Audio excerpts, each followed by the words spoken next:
प्यारे बच्चों, आज आप सबको हम त्रिकोणमिति में हाइट एंड डिस्टेंस की ओर ले चलते हैं। जैसा कि आप सबको ये पता होना चाहिए कि हम कोई चीज़ क्यों पढ़ते हैं। ज़रा गौर से सोचिए कि आप ये त्रिकोणमिति या चक्रवृद्धि ब्याज, साधारण ब्याज, ये जो मैथ आप पढ़ रहे हैं या कोई विषय भी पढ़ रहे हैं, तो उसको हम क्यों पढ़ते हैं, उसका हमारे जीवन में, दैनिक जीवन में प्रयोग कहाँ है। हाँ, तो बच्चों हम ये कह रहे हैं कि जो कुछ हम पढ़ते हैं उसका आखिर हमारे दैनिक जीवन में प्रयोग कहाँ है। अगर उसका हमारे दैनिक जीवन में प्रयोग नहीं तो उसको हम पढ़कर करेंगे क्या। अर्थात उन चीज़ों को जानना बहुत ज़रूरी है जो हम पढ़ते हैं उसका प्रयोग हमारे दैनिक जीवन में कहाँ है। तो आज हम चल रहे हैं हाइट एंड डिस्टेंस पढ़ने। आखिर ये हाइट एंड डिस्टेंस का हमारे दैनिक जीवन में प्रयोग कहाँ है। तो ये ऊंचाई और दूरी एक ऐसा चैप्टर है जिसमें आप जो त्रिकोणमिति पढ़ते हैं, साइन, कास, टैन, कॉट, सेक, कोसेक, इसका प्रयोग आखिर हम कहाँ करते हैं। तो ऐसी दूरियाँ, ऐसी ऊंचाइयाँ या वो गहराइयाँ जिन्हें हम वहाँ पर जा कर के नहीं माप सकते हैं, ऐसी दूरियों, ऊंचाइयों को मापने के लिए हम त्रिकोणमिति का प्रयोग करते हैं। और इस त्रिकोणमिति का प्रयोग जो हम करते हैं वह हम ले जा कर के ऊंचाई और दूरी जैसे चैप्टर में उसका प्रयोग करते हैं। तो आइए इसमें हम कुछ आपको मूल कॉन्सेप्ट देते हैं। जैसा कि आप जानते हैं, संपूर्ण त्रिकोणमिति मात्र और मात्र एक समकोण त्रिभुज पर आधारित है। एक समकोण त्रिभुज ही इसका आधार है। और इसमें जैसा कि आप जानते हैं कि एक समकोण त्रिभुज में क्या होता है, एक लंब, एक आधार। अगर ये थीटा हम लेते हैं तो इस थीटा के लिए ये बेस है, यानी आधार है, आधार रेखा है, और इसके सामने की रेखा ये लंब रेखा है, और ये आपका 90 समकोण त्रिभुज में एक कोण समकोण होता है, और समकोण के सामने वाली भुजा को हम क्या कहते हैं, कर्ण कहते हैं। ये आधार, लंब, कर्ण, इस थीटा के लिए ये बेस है। जबकि अगर ये थीटा लें तो इसके लिए ये आपका आधार बन जाएगा, और ये वाला सामने जो है ये लंब बन जाएगा। अर्थात लंब और आधार चेंज होते रहते हैं, जबकि कर्ण 90 के सामने फिक्स रहता है। तो इस तरह से इस थीटा के लिए आधार आपका ये रेखा है, और इसके सामने वाली ये रेखा लंब रेखा है। तो यहाँ पर संपूर्ण त्रिकोणमिति एक समकोण त्रिभुज पर आधारित है। तो इसी का हम प्रयोग करने चल रहे हैं इसमें ऊंचाई और दूरी में। तो यहाँ पर जो कुछ भी इस पृथ्वी पर, इस धरातल पर लंबवत खड़ी होती है, चाहे वह एक वृक्ष हो, अगर ये इस पर 90 पे है तो ये रेखा हमें उन चीज़ों को दर्शाती है। ये जैसे कोई वृक्ष है, ये कोई खंभा है, ये कोई मीनार है, कोई टावर है, चिमनी है, कोई टावर है, चिमनी है, और ये आपका यहाँ पर कोई उड़ता हुआ जहाज है जो इसकी लंबवत ऊंचाई है। तो इस तरह से किसी भी वृक्ष, खंभा, मीनार, चिमनी, टावर या प्रकाश स्तंभ या पहाड़ी या पहाड़, ये सब को हम इस पृथ्वी पर लंबवत रेखा से दर्शाते हैं। इस तरह से ये लंबवत, और यहाँ से किसी, ये जैसा हमारी ये आँख है, इस आँख के सामने, इस आँख के सामने जो रेखा होती है, इस रेखा को कहते हैं क्षैतिज रेखा। इस क्षैतिज रेखा से जब हम ऊपर की ओर कोई वस्तु देखते हैं, ये कोई वस्तु है, इस वस्तु को देखते हैं, तो ये इस क्षैतिज रेखा के साथ ये जो एंगल बनता है, ये कोण बनता है, इस कोण को कहा जाता है उन्नयन कोण। उन्नयन कोण।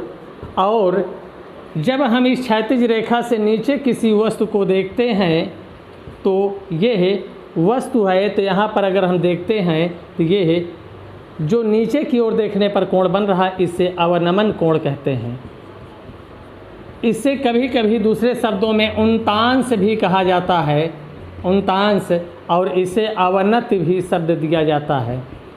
तो इस तरह से यह उन्तांश यानी उन्नयन कोण, अवनमन कोण, जब हम इस क्षैतिज रेखा यानी आँख के सामने जो रेखा बनती है इस रेखा के से ऊपर की ओर देखते हैं तो उन्नयन कोण और नीचे की ओर देखते हैं तो अवनमन कोण। और यहाँ पर एक चीज़ क्लियर करना है, जैसे यहाँ पर यह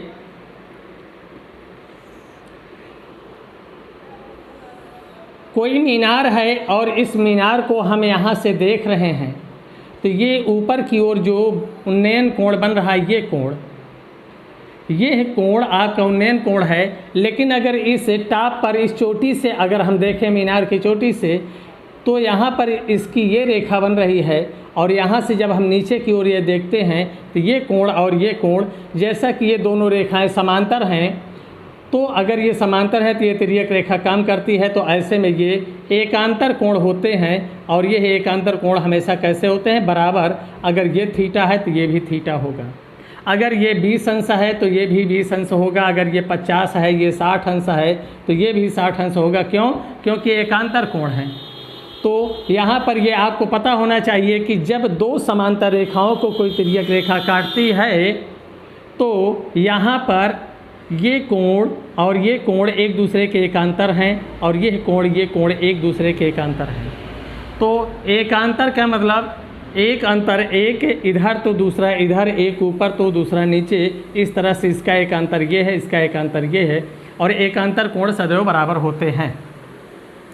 तो अब यहाँ पर हम आते हैं कि इस तरह से यहाँ से अगर देखते हैं तो ये अवनमन कोण है, लेकिन अगर इसको हम यहाँ से देखते हैं तो ये उन्नयन कोण है। ऐसे में यहाँ पर ये अवनमन और उन्नयन ये दोनों कैसे बन रहे हैं? ये दोनों सेम हो जा रहे हैं। अर्थात यहाँ पर इसका प्रयोग हम कर लेते हैं, कहीं अवनमन कोण बन रहा है तो उसे हम यहाँ से तुरंत उन्नयन में बदल लेते हैं और इसमें ये लंब, ये आधार और ये कर्ण है।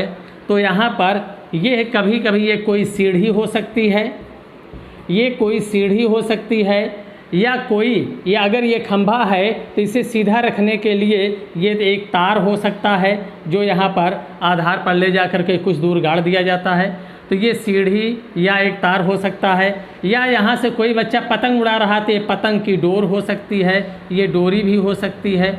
तो इस तरह से यहाँ पर अगर हम देखते हैं कि समकोण त्रिभुज में लंब बटे आधार ये कहलाता है टैन, यानी टैन थीटा बराबर क्या होता है?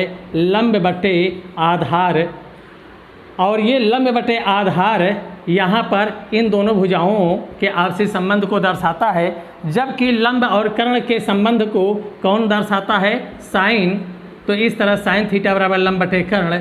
तो यहाँ पर इन आपसी संबंधों से हमारे जो बनते हैं इन्हीं में ज़्यादातर प्रयोग हो जाता है। कभी कभी इसका उल्टा कर लेते हैं, जैसे काश है आधार बटे कर्ण। तो इस तरह से यहाँ पर इसी तीनों भुजाओं से इन दोनों में कोई एक देकर दूसरी पूछ सकता है या इन दोनों में एक देकर दूसरी पूछ सकता है।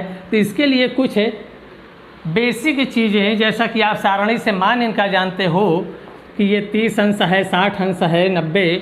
तो जैसा कि आप सारणी में मान याद करके आए हैं कि उसमें सारणी में जो बनता है 0, 30, 45, 60 और 90, तो हमारे कंपटीशन में जो प्रयोग होता है, चूँकि 0 और 90 तो एक यहाँ बन ही रहा है, यहाँ 0 हो नहीं सकता, यहाँ 0 हो नहीं सकता।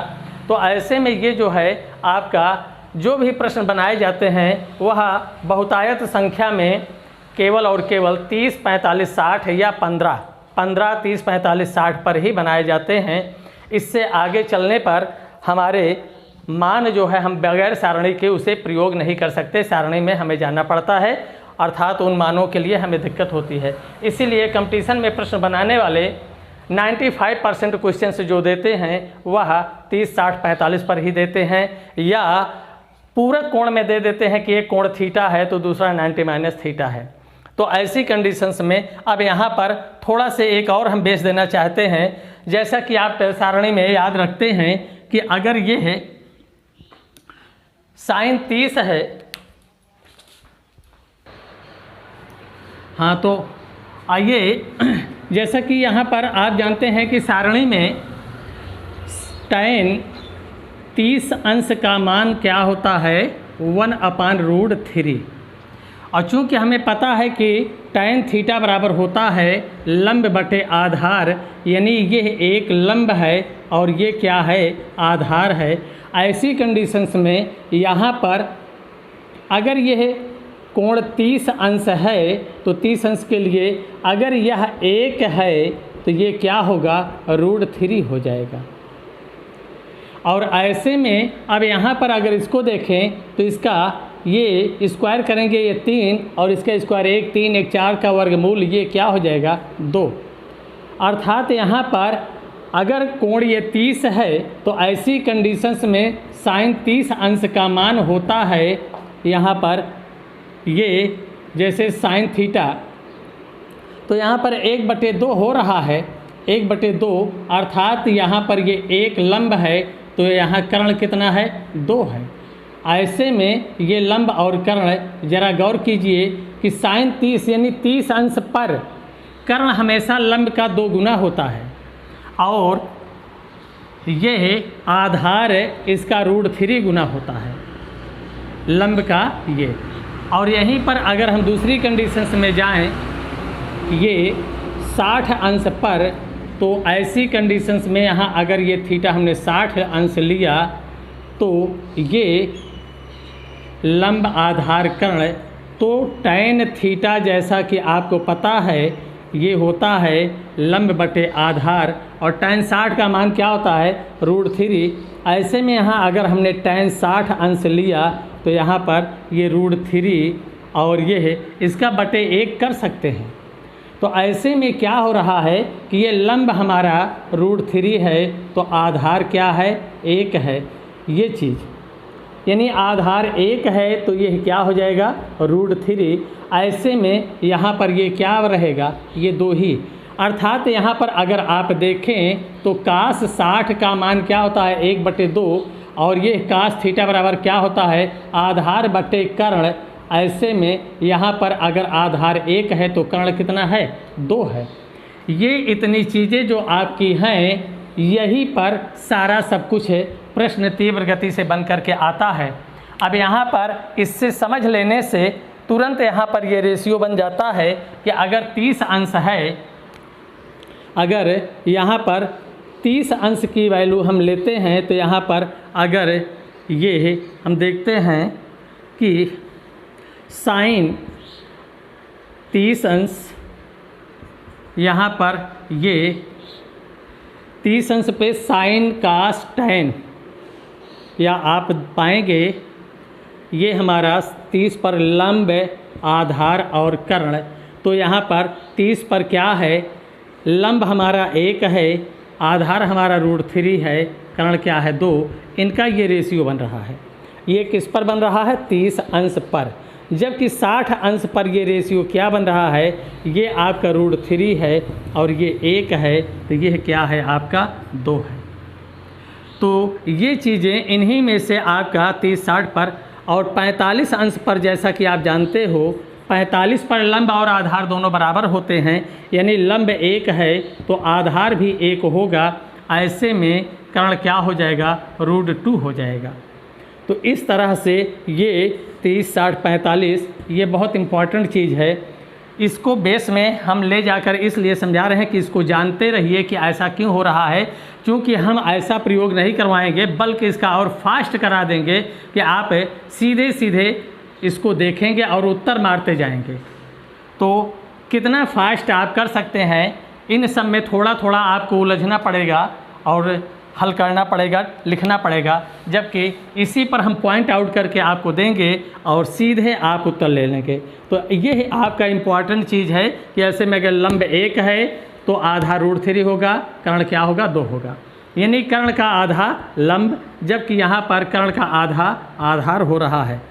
तो इस तरह से आपको यहाँ पर देखना है। आइए हम प्रश्नों की ओर ले चलते हैं आपको। आइए इस प्रश्न पर, जमीनी तल पर खड़ी चट्टान के पाद से 129 मीटर दूर से चट्टान के शीर्ष का उन्नयन कोण 30 अंश है, तो उस चट्टान की ऊंचाई कितनी है? जरा गौर कीजिए, यहाँ पर हमने कहा कि धरातल पर ये सब खड़े होते हैं। अगर यह धरातल है, ये धरती है, इस पर ये चट्टान खड़ी हुई है, तो अब इसके पाद से, यानी ये बिंदु आधार से, यहाँ से पाद से, ये है कितना दूरी से? 129 मीटर ये दूरी है। इस दूरी से इसकी शीर्ष के चोटी का जो उन्नयन कोण बन रहा है, ये कोण ये कितना है? 30 अंश। तो आपसे इसकी ऊंचाई पूछ रहा है। ऐसी कंडीशंस में अगर इसको हम x से दर्शाएं कि x हमारा ये है, तो h क्या होगा? तो जब भी यहाँ पर 30 अंश हो, तो इस 30 अंश के लिए आपका यहाँ पर हम एक देते हैं कि अगर ये 30 अंश है, तो 30 अंश के लिए यहाँ पर अगर ये x है और ये h है, तो h बराबर x बटे √3 ये आपका बनता है। या यहीं से दूसरा x बराबर h √3 √3h, ये दो चीज़ें। क्यों? क्योंकि 30 के लिए अगर ये 1 है तो ये क्या होगा? यहाँ पर रूट, ये 1 है तो ये क्या है? √3।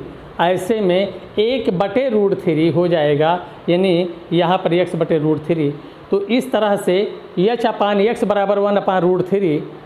अगर यहीं पर हम देखें h अपान x बराबर 1/√3, तो ऐसे में ये क्या होगा? h इक्वल x अपान √3। या यहीं से हम कहें कि x बराबर √3h। तो ये चीज़ बनती है। इसको आप डायरेक्ट में ले सकते हैं कि ये दो कंडीशंस है इसमें। अब ऐसे प्रश्न में आपको, चूँकि हमने यहाँ पर h बराबर क्या बताया? h बराबर x बटे √3, या x की वैल्यू है कितना? 129 बटे √3। इसी को अगर हम √3 से ऊपर नीचे मल्टीप्लाई कर दें, तो यहाँ पर ये 129 √3 अपान 3 से काट दें, 3 चौका 12, 3 त्रिका 9, यानी 43 √3 मीटर चट्टान की ऊंचाई हो गई। यही आपका उत्तर है। तो इस तरह से आपको अगर ये सिस्टम पता है, तो आप सीधे इसे लिख सकते हैं। तो ये स्पष्ट हो पाया। जबकि हम बेस में अगर जाएं, तो हम लिखते हैं कि लंब बटे कर्ण, अर्थात ये लंब बटे आधार बराबर क्या हो जाता है? tan theta. लंब बटे आधार tan थीटा, और यहाँ पर लंब हमारा क्या है? h, ये आधार x है। tan क्या है? 30, और tan 30 अंश का मान 1/√3। तो यहाँ पर h अपान x हमारा है 129, और यहाँ पर ये 1/√3। यही h बराबर क्या हो जाएगा? 129 बटे √3। अर्थात इस चीज़ को हमें लंबा लिखना पड़ रहा, हम सीधे एक पॉइंट पर जाते हैं और सीधे ले लेते हैं। तो इस तरह से ये प्रश्न हो गया। आइए अगले प्रश्न की ओर हम ले चलते हैं।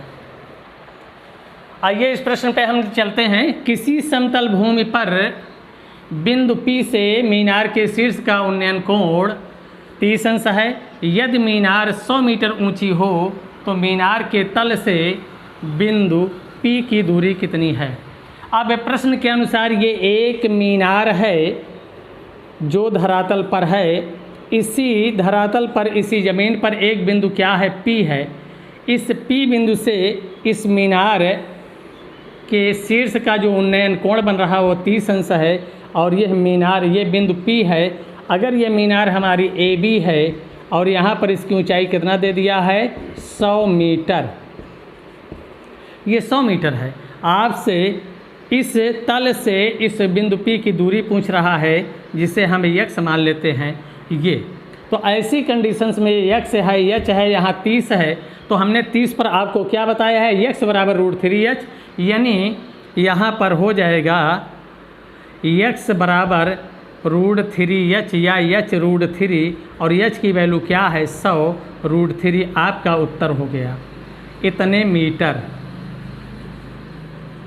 और चूंकि यहाँ पर √3 की वैल्यू दिया है 1.7, तो यहाँ पर 100 गुणे 1.73 अर्थात 173 मीटर ये है बिंदु की दूरी है, यही आपका उत्तर है। स्पष्ट हो गया पूरी तरह से।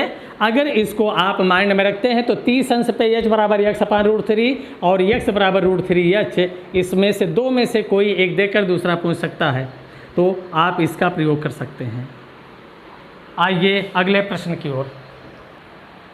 आइए इस प्रश्न पर ले चलते हैं। एक 10 मीटर लंबी सीढ़ी एक दीवार के सहारे खड़ी की जाती है। यह भूमि से 30 अंश के कोण पर झुकी हुई है। दीवार से सीढ़ी के तल की दूरी मीटर में कितनी है, जबकि √3 बराबर 1.732 दिया गया है। अब जैसा कि यहाँ पर यह दीवार है और यह भूमितल है, यहाँ से ये सीढ़ी लगी हुई है और यह एंगल कितना बना रहा है 30 अंश। तो इस तरह से यहाँ से अगर ये 30 अंश है तो आपको सीढ़ी की लंबाई दिया है, सीढ़ी यही है आपकी, ये सीढ़ी है। अगर ये सीढ़ी है और सीढ़ी की लंबाई दिया गया है कितना 10 मीटर, ये 10 मीटर है, तो ये दूरी आपसे पूछी जा रही है। ये आपको पता है यहाँ पर कि अगर ये 30 है तो ये आपको पता है कि ये 1 है, तो ये क्या है √3 है, तो ये क्या है 2। ऐसे में अगर यहाँ पर 2 बराबर इतना है तो √3 बराबर क्या होगा, यानी 1 बराबर कितना और √3 बराबर। तो ऐसे में यहाँ पर इसी को अगर आप लिखें, यहाँ पर ये आपका यच है, यक्स है और ये कर्ण है, यानी लंब आधार कर्ण। तो स्पष्ट लिख देते हैं लंब आधार और कर्ण। तो लंब अगर आपका 1 है तो ये √3 होता है, ये 2 होता है। तो ऐसे में ये आधार ही आपसे पूछा जा रहा है, यही है आपका यक्स, यानी 2 बराबर आपका क्या है 10। तो यहाँ पर यक्स की वैल्यू पूछ रहा है, तो 2 बराबर इतना है, तो 1 बराबर कितना होगा 5। तो ऐसे में यहाँ पर क्या हो जाएगा ये 5, तो ये क्या हो जाएगा 5 √3। ऐसे में ये, या आप इसको यहाँ पर इतना दे सकते हैं, ठीक। इसी को आप यहाँ पर इस पे आए तो आपको हमने बताया है कि ये लंब आधार बटे कर्ण। तो अब यहाँ पर एच की वैल्यू क्या हो जा रही है, यहाँ पर ज़रा से गौर कीजिए कि ये साइन की वैल्यू या कास की वैल्यू ले लो डायरेक्ट। कास 30 अंश बराबर क्या होता है आधार बटे कर्ण, और आधार है यहाँ पर आधार नहीं पता है, कर्ण कितना है इसी को रख देते हैं वैल्यू। इसकी वैल्यू क्या है √3/2 और यहाँ पर ये है आधार, कर्ण क्या है आपका 10 है। तो इस तरह से इससे हम काट दें ये 5, तो आधार क्या बन रहा है 5 √3 और यहाँ पर मान रख दें √3 का 1.732। तो इस तरह से आपका 86.6 ये आपका उत्तर हो रहा है, इतना मीटर। हाँ अच्छा, 2 अंक यहाँ पर 3 अंक बाद दशमलव है, तो ये हो जाएगा ये 8.66 मीटर, यही आपका उत्तर है। तो स्पष्ट हो गया। इन चीज़ों को चाहे यहाँ से आप कैच कर लीजिए, चाहे यहाँ पर आप कास थीटा बराबर क्या है आधार बटे कर्ण, यहाँ पर कर्ण क्या है सीढ़ी है, आधार क्या है दूरी है, इसी को रख करके आप निकाल सकते हैं। आइए अगले प्रश्न पर हम ले चलते हैं दूसरे। आइए अब हम आपको दूसरे टाइप पर ले चलते हैं। यहाँ पर दूसरे टाइप में इस तरह से ये आपकी कोई मीनार है, यहाँ से जब ये एंगल इसका उन्नयन कोण 60 अंश बनता है, अभी हमने पहले टाइम में 30 अंश पे दर्शाया था, अब ये 60 अंश। तो इस 60 अंश के लिए ये आपका क्या है, आधार है, ये लंब है और ये कर्ण है। ऐसे में अगर यहाँ पर हम देखते हैं तो ये क्या है, हाइट है, ऊंचाई। अगर इसी को हम ले लेते हैं, ये √3 है, ये 1 है, तो ये क्या बनेगा 2। तो एक तरीका ये है कि अब यहाँ पर 60 पर इस पर हम चलते हैं, तो यहाँ से अगर ये हम देखें तो 2 पॉइंट आता है, ये h अगर हम ले और ये x है, तो h बराबर क्या होता है, x √3 और दूसरा बनता है x बराबर h/√3। तो आइए अगले प्रश्न पर हम ले चलते हैं। प्रश्न दीजिए, बोलिए। आइए, ये क्वेश्चन है आपका दूसरा, किसी मीनार के आधार से 40 मीटर की दूरी पर एक बिंदु से मीनार के शीर्ष का उन्नयन कोण 60 अंश है। ये कोई मीनार है, सबको हम इस धरातल पर लंबवत मानते हैं। अब यह मीनार है और इसकी यहाँ पर इसके आधार से यहाँ से ये 40 मीटर की दूरी, ये दूरी कितनी है, 40 मीटर की दूरी से जब इसके हम शीर्ष को देखते हैं तो ये एंगल कितना बन रहा है, ये कोण 60 अंश बन रहा है। आपसे पूछा जा रहा मीनार की ऊंचाई कितनी है, यही h। जैसा कि ये h है, ये क्या है, x है। अभी अभी हमने देखा कि h बराबर क्या है, x √3। तो यहाँ से सीधे क्या हो गया, h बराबर यानी x √3 या इसी को 40 √3 मीटर, यही आपका उत्तर हो गया।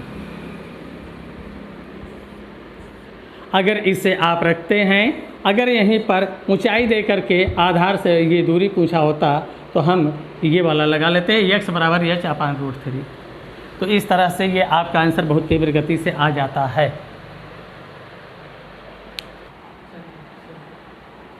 आइए इस प्रश्न पर, एक पतंग का माझा क्षैतिज सतह के साथ 60 अंश का कोण बनाता है। यदि माझे की लंबाई 80 मीटर हो तो पतंग की ऊर्ध्वाधर ऊंचाई। अब यहाँ पर जैसे ये आपका व्यक्ति है और ये पतंग उड़ा रहा है, ये माझा है, यहाँ पर ये इस तरह से ये पतंग है, तो यह क्षैतिज से कितने अंश का कोण बना रही है, 60 अंश। और यहाँ से इसकी सीधी लंबवत ऊंचाई आपसे पूछा जा रहा है कि यह कितनी ऊंचाई पर पतंग उड़ रही है। तो ऐसे में ये माझे की लंबाई यानी कर्ण आपको दिया जा रहा है, ये कितना है, 80 मीटर है। और आपसे ये h पूछा जा रहा है यानी यल, यही आपका क्या है, h है। तो ये पूछा जा रहा है, तो ऐसे में आपको पता है कि यहाँ पर अगर ये पता हो जाए तो ये आपका क्या है, x है। और इसका आधा अभी हमने बताया था कि 60 पर कर्ण का आधा ये, या यहाँ पर आप लिख सकते हो कि अगर यहाँ पर ये 60 के लिए ये 1 है तो ये क्या है, √3 है और ये क्या है, 2 है। तो ऐसे में अगर हम देखें कि यहाँ पर ये यल ए के, तो ये है आपका यल आपका √3 है और ये 1 है और ये क्या है, 2 है। अब यहाँ पर अगर हम देखें कि 2 बराबर आपका 80 है, अगर 2 बराबर 80 है तो 1 बराबर क्या होगा, ये 40 हो जाएगा। अगर ये 40 है तो ये 40 √3 हो जाएगा ये। तो इस तरह से आपकी लंबवत ऊंचाई क्या हो गई, 40 √3 मीटर हो गई। तो इस तरह से यहाँ पर इसे ले सकते हैं। इसी को अगर यहाँ से आप देखते तो अब यहाँ पर ये आंसर आ चुका है।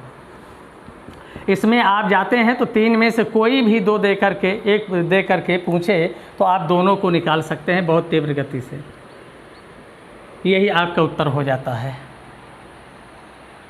और जब आप वैसे लांग में जाते हैं तो आप लिखते हैं यहाँ पर ये लंब बटे कर्ण बराबर साइन होता है, साइन थीटा, यहाँ पर क्या होता है, लंब बटे कर्ण।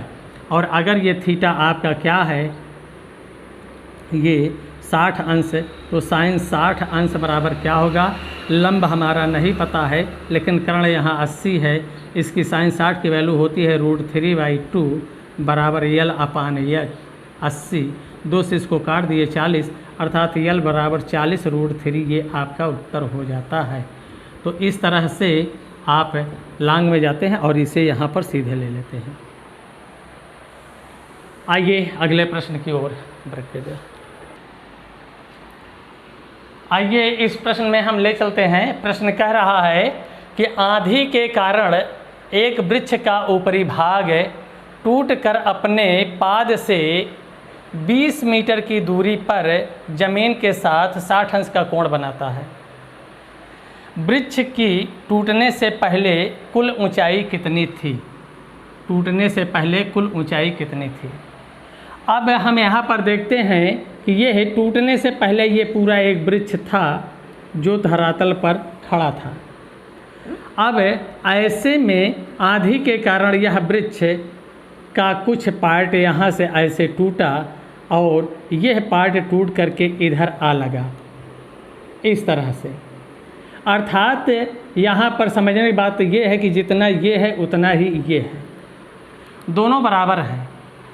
और ये एंगल कितना है, ये 60 अंश है। तो अब यहाँ पर आपसे पूछ रहा है कि यह वृक्ष की टूटने से पहले टोटल ऊंचाई कितनी थी, जबकि यहाँ पर यह दूरी दे दिया गया है कितना, 20 मीटर। अब 60 के लिए चूँकि ये है, अगर हम देखें ये लंब है, ये कर्ण है और ये आधार है, तो ऐसे में यहाँ पर आपको पता है कि ये 60 के सामने, अगर ये 60 है तो ये क्या होगा, 30 होगा, और 30 के सामने क्या होता है, 1, तो 60 के सामने क्या होता है, √3, और ये क्या होता है, 2।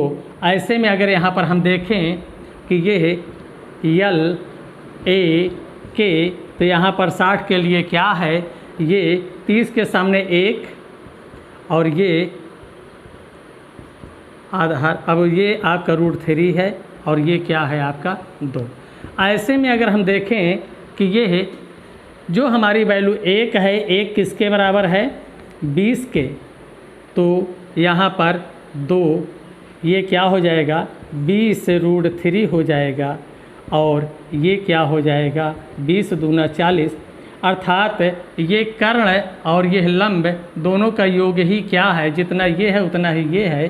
तो यहाँ पर वृक्ष की कुल ऊंचाई, वृक्ष की ऊंचाई अगर हम देखें तो यहाँ पर यल ये और ये के दोनों मिल करके कुल ऊंचाई होगी। तो इस तरह से यल प्लस के, अर्थात यल है हमारा 20 √3 और प्लस के है हमारा 40, तो ये हो गया। अगर यहाँ पर हम देखें तो टोटल हो रहा है 20 कॉमन ले लेंगे और यहाँ पर √3 + 2 इतना मीटर।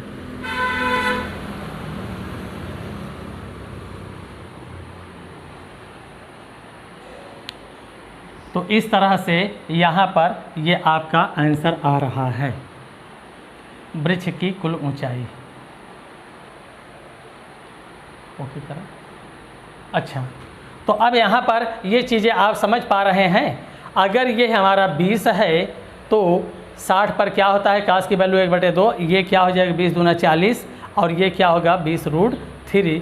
ऐसे में 40 और 20 √3 मिल करके क्या हो गया, ये है 20 कॉमन ले लेंगे, √3 + 2 इतना मीटर हमारा उत्तर हो जाता है। और यहाँ पर इसके आधार पर तीनों को बड़ी तीव्र गति से आप ज्ञात कर सकते हैं। 1 बराबर अगर 20 दिया है तो 2 बराबर 40 होगा, √3 है 20 √3 हो गया। इन्हीं दोनों को हमने जोड़ करके सीधी ऊंचाई कुल ले लिया, क्योंकि कुल ऊंचाई वृक्ष की लंब और कर्ण का योग, चूँकि ये कर्ण यही है इतनी ऊंचाई के बराबर, अर्थात यहाँ पर जितना ये है उतना ये है, तो इन्हीं दोनों का योग करके हमने ले लिया। तो अगर ये वीडियो आपको समझ में आया है तो इसे आप लाइक कीजिए, चैनल को सब्सक्राइब करें और बेल आइकन को दबाएं ताकि नए वीडियो का नोटिफिकेशन आपको मिल सके। और साथियों में शेयर करें, चैनल को सब्सक्राइब अवश्य करें।